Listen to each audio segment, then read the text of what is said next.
नगर परिषद का चुनाव बस अब कुछ ही दिनों में घोषणा होने वाली है। आप सभी जानते हैं कि हाई कोर्ट के ऑर्डर के बाद में स्टे लगा दिया गया था। अब बस कुछ ही दिनों में चुनाव की घोषणा भी कर दी जाएगी।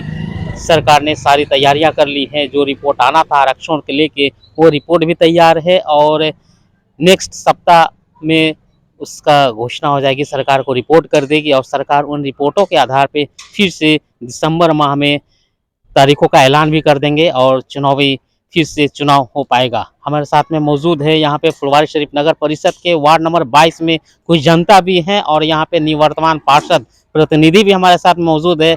आपको बता दें कि आज किसी खास मसले पे आज हम खास बातचीत करने वाले हैं। यहाँ के जो वार्डवासी हैं उनसे भी बात करेंगे और यहाँ के जो निवर्तमान पार्षद हैं उनसे भी बात करेंगे। क्योंकि एक ऑडियो वायरल हो रहा था कुछ दिनों, जब चुनाव पे रोक लगा दिया गया था, उस समय में कुछ आपसी सौहार्द बिगाड़ने का काम कर रहे थे कुछ लोग, लेकिन जो जहां है वहीं रह गए और जो विपक्ष में जो विरोधी के पास चले गए थे फिर से निवर्तमान चेयरमैन आफ्ताब आलम के समर्थन में आ गए। हमारे साथ में मौजूद है। जो ऑडियो वायरल हुआ था उन ऑडियो वायरल पे हम खास बात करेंगे। हम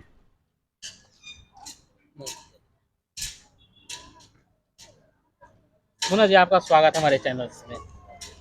जी रजनीश जी, शुक्रिया। सबसे पहले हम आपसे ये जानना चाहेंगे कि कुछ ऑडियो वायरल पहले हो रहा है, उस पर आप क्या स्पष्टीकरण देना चाहेंगे?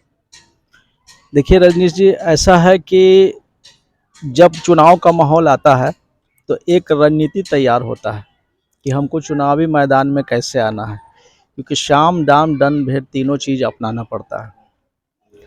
तो हम लोगों का जो ऑडियो वायरल जो हुआ है, ये एक हम लोगों का समझ लीजिए कि एक बनाया हुआ षड्यंत्र था, ताकि जो नकाब के पीछे में जो छुपे हुए उचक्के लोग हैं उनके फेस को सामने लाना था। तो हम लोगों ने एक प्री प्लानिंग इस तरह से, क्योंकि हमारा और नईम भाई का दोस्ती आज साल 2 साल का नहीं है, 20-25 साल से हम लोगों का पुराना तो दोस्ती क्या चल लगता रहा है कि वो जो ऑडियो में जो वो बात कर रहे हैं, जो आप बात कर रहे हैं, वो क्या पूरा स्क्रिप्टिंग था? हाँ, वो सब हम लोगों का बनाया हुआ, हम आपको बता रहे हैं कि स्क्रिप्ट था, कि ताकि जो गलत मंशा के लोग हैं, जो अंदर से जो मतलब घात कर रहे हैं और फुलवारी शरीफ को गलत लोगों के हाथ देना जो चाहते हैं, हम उन लोगों के फेस को सामने लाना चाहते थे।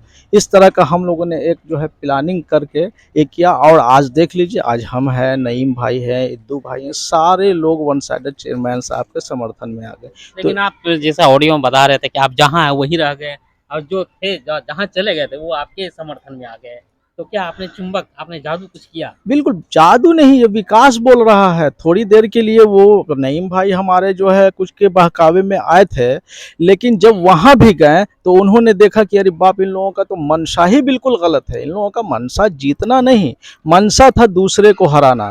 देखिए रजनीश जी, ऐसा है कि फुलवारी शरीफ पर जो नज़र गंदी डालेगा, बस ये आप जान लीजिए कि वो आदमी कहीं का नहीं रहेगा, वो मिट जाएगा। क्योंकि फुलवारी शरीफ हो, बिहार शरीफ हो, अजमेर शरीफ हो, मनेर शरीफ हो, कचौचा शरीफ हो, ये अल्लाह के वली इस यहाँ इस जगह पे जो है आराम फरमा है और उनके देख रेख में ये सब चल रहा है। जो इन पे निगाह डालेगा वो कहीं का न दिन का रहेगा न दुनिया का रहेगा। और हम लोग विकास के मामले की जब बात करेंगे तो हर हाल में हम लोग चेयरमैन साहब के साथ थे, हैं और रहेंगे। और देखिए, जो आदमी मेहनत करता है उसको मजदूरी रजिस्ट्री मिलना चाहिए। क्योंकि आप देख रहे हैं कि फुलवारी शरीफ में पूरी बिहार में जब हमारा नगर परिषद दूसरे नंबर पर है और हम लोग सारे लोग कोशिश में लगे हुए कि इसको नंबर 1 बनाए, और इंशाल्लाह इस बार कामयाबी हम लोगों की मिल रही है 110%। जन सैलाब हम लोगों के साथ है, लोगों का समर्थन हम लोगों के साथ है, सपोर्ट सबके साथ है हम लोगों का।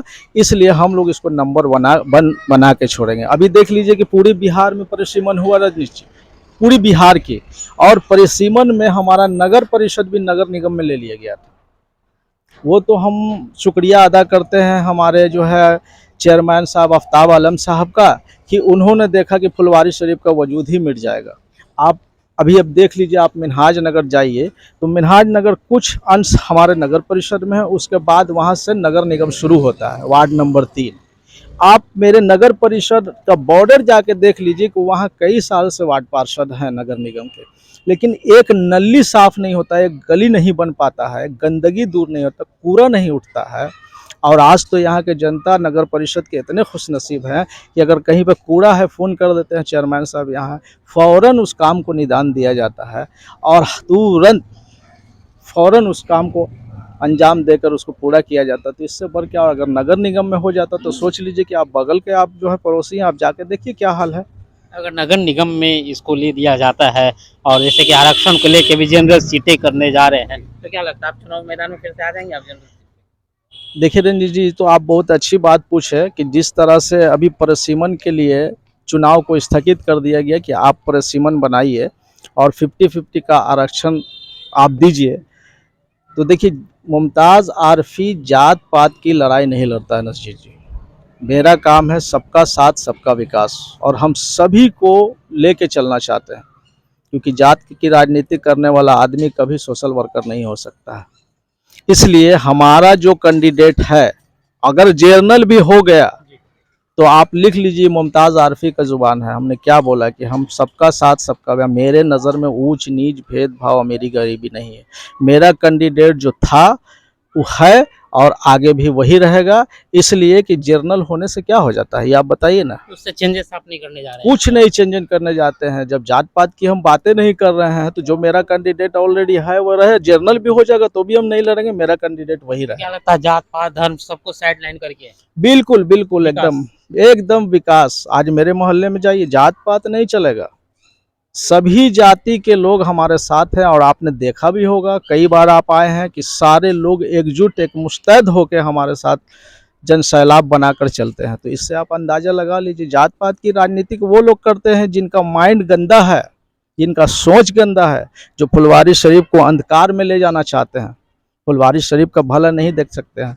हमारी अगर लड़ाई जाती है तो हम इनसे बात कर लेंगे, लेकिन हम अपने मुफाद के लिए पूरी फुलवारी नगर परिषद को अंधकार में नहीं ढकेलेंगे ना, गलत लोगों के हाथ में नहीं न जाने देंगे, गलत मंशा वाले गलत इरादे लोगों के हाथ में नहीं हम जाने देंगे, किसी कीमत पे ऐसा नहीं होगा। तो जो लोग इस तरह के हैं वो बिल्कुल जो है पर्दे के बाहर आ गए हैं, फेस उनका सामने आ गया है। अब उनको कुछ बच नहीं रहा है, अब वो मुंह काला करने जा रहे हैं। अब उनके पास कुछ बचा नहीं तो ये उल्टा सीधा वीडियो डाल रहे हैं, गलत आईडी बना के उसको बार बार चला रहे हैं। तो उससे क्या होगा, हमारे कहने का मतलब है कि ये जो समाज में तुमको अगर कैपेसिटी है, तुम में क्षमता है, तो पर्दे से बाहर निकल के आओ, सामने बैठो और विकास की बात करो ना। ये चुट्टे की तरह पीछे छुप गए हो और छुप के जो है गलत आईडी बना रहे हो। सब हम लोगों को पता है कौन इस तरह का कर रहा है, क्या वो छुपता कुछ थोड़ी है। अब उनके पास कुछ बचा नहीं है, बस यही बता देते हैं कि बस रस्सी जल गया, बस ऐठन नहीं गया। तो जनता उनको भी जो है सबक सिखाने जा रही है। अब उनके पास कोई चारा नहीं है। अब जो लोग हैं उनके साथ वो भी हमारे मिले, मेरे ही आदमी उन लोगों के साथ भी घूम रहा है, ये आप जान लीजिए। और फुलवारी शरीफ नगर परिषद में आफ्ताब आलम की जीत 110% हो रही है और इतनी भारी बहुमत से हो रही है कि अगले का हार्ट भी उखड़ जाएगा। क्या लगता है कि जो चुनाव बीच में जो आप लोग में टूट गया था, जो एक गठबंधन कहिए या फिर जो लोग जनता कुछ या फिर कुछ लोग जो आप लोग, क्योंकि इस बार पहली बार ऐसा हो रहा है कि जनता चुनाव करने जा रही है चेयरमैन और डिप्टी चेयरमैन का, हाँ, तो तो इस उससे तरीके देखिए, से कैसे आप लोग जनता के बीच में विश्वास बना रहे हैं? क्योंकि देखिए, जनता तो पहली बार चुनाव करने जा जनता रही है। तो ऑलरेडी चुनाव करने जा ही रही है और जनता भी भाई बहुत खुश है कि हम लोग खुद वोट करेंगे चेयरमैन साहब का। और जनता ये मन बना ली है कि हम लोग वाहिद एक आदमी है जो फुलवारी शरीफ को शुरू से देख रेख करते आ रहा है, फुलवारी को बचाते आ रहा है, फुलवारी को विकास करते आ रहा है। इसलिए आफ्ताब आलम के अलावा उनके नज़र में कोई दूसरा है ही नहीं, कोई दूसरा है ही नहीं है। कोई दूसरा तो क्या लगता है कि जो बीच में चले गए थे उनके साथ में, वो भी अब आप आफ्ताब आलम चेयरमैन के सपोर्ट में आ रहे हैं, आप लोग के समर्थन में आ रहे हैं? क्योंकि पहले तो पार्षद चुनाव करते थे, तो आप लोग के देखिए, साथ में संख्या अब एक चीज़, एक कहावत आपको बताते हैं रजनीश जी। एक ऊँटनी था, ऊँटनी का एक बच्चा चिड़ियाघर में। ऊँटनी का बच्चा एक सवाल किया अपनी माँ ऊँटनी से, बच्चे, कि आप ये बताइए कि हमारे पीठ पर कुबड़ क्यों होता है। कुबड़ समझते, पीछे जो निकल जाता है ऊँटनी का। तो माँ ने उसको जवाब दिया कि बेटा, जब रेगिस्तान में काफ़ी दिनों तक पानी नहीं मिलता है तो कुदरत ने हमको ये कुबड़ दिया है पानी स्टोर करने के लिए। कि कभी वैसा ज़रूरत पड़े, काफ़ी दिन ना मिले तो हम उस पानी को यूज़ कर सकते हैं, उसको चला सकते हैं। फिर बच्चे ने सवाल किया तो फिर ये हमारा लंबा पैर, बड़ा पंजा, ये किस लिए है? तो माँ ने कहा कि बेटा रेगिस्तान बहुत लंबा होता है, इसलिए पंजा हमको कुदरत ने बड़ा दिया है, पैर बड़ा दिया है कि काफ़ी दूर चलना होता है। फिर तीसरा सवाल बच्चे ने किया कि फिर मेरे आँखों के ऊपर बाल क्यों होता है? तो माँ ने फिर उसका भी जवाब दिया कि बेटा इस जगह पे आंधी पानी खूब आते रहता है, इसलिए गर्दा हमारी आँखों में ना पड़े, इसलिए कुदरत ने हमारे आँखों पे इतने सारे बाल दिए हैं। चौथा सवाल बच्चे ने ऐसा किया जो उसको झंझोड़ के रख दिया। वो माँ से फिर पूछता है कि ठीक है, कुबर जो कुदरत ने दिया वो पानी स्टोर करने के लिए, लंबे पैर लंबे पंजा दिए रेगिस्तान में चलने के लिए, आँख पे बाल दिए कि आँखों में गर्दा ना पड़े, तो फिर हम ये चिड़ियाखाना में क्या कर रहे हैं? ये बहुत बड़ी सवाल है, क्योंकि वो तो रेगिस्तान के लिए बना है। तो सही समय, सही वक्त और सही लोगों के बीच में जो आ जाए वही कामयाब है। तो हम नईम साहब का, इद्दू साहब का, जितने भी वार्ड पार्षद हैं जो हम लोगों के पास फिर लौट के आ गए हैं, हम उनको धन्यवाद देते हैं। जैसे वो कल भी कामयाब थे, आज भी कामयाब है और इंशाल्लाह आगे भी कामयाब रहेंगे, और हम लोग साथ मिल के काम करेंगे, उसमें कहीं से कोई दो मत नहीं है। सुबह को भूला शाम में घर लौटा, उसको भूला कुछ थोड़ी कहते हैं। तो आप यहीं से अंदाज़ा लगा लीजिए कि हम लोगों की जीत सुनिश्चित है, उसमें कहीं कोई काटने नहीं जा रहा है। और धन्यवाद देते हैं उन सभी लोगों का जो घर लौट के वापस आ गए। तो और धीरे-धीरे क्या लगता है कि जैसे-जैसे चुनाव नज़दीक आ रही है, सब ये बिल्कुल, बताइए, बिल्कुल। एक चीज़ बताइए मुझको, ये तो चुनाव ठीक है कुछ दिन के लिए टाल दिया गया, तब इस तरीके के सारे अगर उस समय चुनाव हो गया होता तो फिर कैसे? हाँ, जो लोग गलत मंशा वाले लोग थे, वो अपने गलत इरादे में कामयाब तो नहीं होते, लेकिन हमारे भाई के बीच में जो तफरका उन्होंने डाला था, उसमें सिर्फ कामयाब होते, और बाकी वो अपने मकसद में कामयाब नहीं होते। जीत तो हमेशा आफ्ताब आलम की ही चेयरमैन बनेगा फुलवारी शरीफ में। तो क्या लगता है इस बार जो चुनाव भी टाला गया और ये जो अब घर वापसी हो रही है, तो क्या लगता है ये सही हुआ? बिल्कुल 110% होता है, सच्चे का बोलबाला झूठे का मुँह काला। थोड़ी देर के लिए जो है आपको गलत मनसे वाले लोग परेशान कर सकते हैं, लेकिन उसमें कामयाब नहीं हो सकते हैं ना। बिल्कुल नहीं, बिल्कुल नहीं। सारी जनता, सारे लोग, हम लोग जो है सच्चाई की तरफ हैं, विकास की तरफ हैं, और हम लोग इसको जो है कामयाब बना रहे हैं। सारी जनता का सपोर्ट जो हम लोगों को मिल रहा है, हम लोगों की हौसला बुलंद है। अब बाजार में कहीं है ही नहीं, कोई दिखने को नहीं मिल रहा है ना। अब तो बहुत दिन, 10-10 दिन, 15-15 दिन हो जा रहा है, अब तो कोई जो देख खिलाफ में है वो क्या लगता है कि फुलवारी शरीफ के जो शांतिपूर्ण जो माहौल है, सौहार्द है और जो आपसी भाईचारा है उसको बिगाड़ने की कोशिश कर रहे हाँ, हैं। बिल्कुल, बिल्कुल, क्योंकि यही लोग कल हमारे चेयरमैन साहब के लिए अजीज थे। चेयरमैन साहब इनको ज़मीन से उठा के आसमान पे बैठाए। आज जो इनका वजूद है वो चेयरमैन साहब का वजूद दिया हुआ है, नहीं तो इनको जानता कौन था, पहचानता कौन था। ये लोग तो समझ लीजिए कि सिर्फ जो है कहते हैं ना कि नेकी कर दरिया में डाल, उन्होंने नेकी करके दरिया में डाल दिया।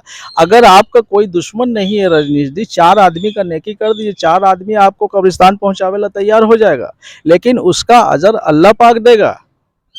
हम कहते हैं कि कल 25 साल 30 साल से आप चुन रहे हैं वार्ड चेयरमैन साहब को, तो कल चेयरमैन साहब बहुत अच्छे थे, इनके सिवा कोई नहीं था।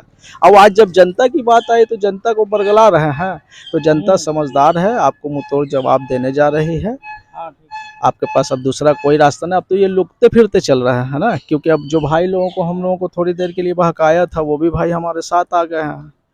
अब उनकी दाल गलने नहीं जा कुछ रही। अफवाह भी हैं कि जैसे कुछ जो पार्षद थे जो उनके खिलाफ में चले गए थे चेयरमैन के खिलाफ में, ऐसा भी अफवाह किया जा रहा है कि कुछ पैसे के लेन-देन की वजह से फिर से वापसी नहीं, किया नहीं, जा नहीं, रहा है, नहीं, ऐसा ये सब गलत बात है। हमने क्या बोला कि फुलवारी शरीफ को अंधकार की ओर ले जाने के लिए ये लोग हर तरह के शरीयत को अपनाए हैं, गलत गलत अफवाह उड़ाए हैं, क्योंकि ये नहीं चाहते थे कि फुलवारी शरीफ विकास की ओर जाए। ये लोग चाहते थे कि गलत हाथों में चला जाए, गलत लोगों के इसमें चला जाए, ताकि फुलवारी शरीफ को बर्बाद किया जा सके। लेकिन फुलवारी शरीफ को हमने क्या बोला कि फुलवारी शरीफ ऐसी सरजमी है जो बुजुर्गों के सरपरस्ती में है। ये शैतान लोगों के बस की चीज़ नहीं है।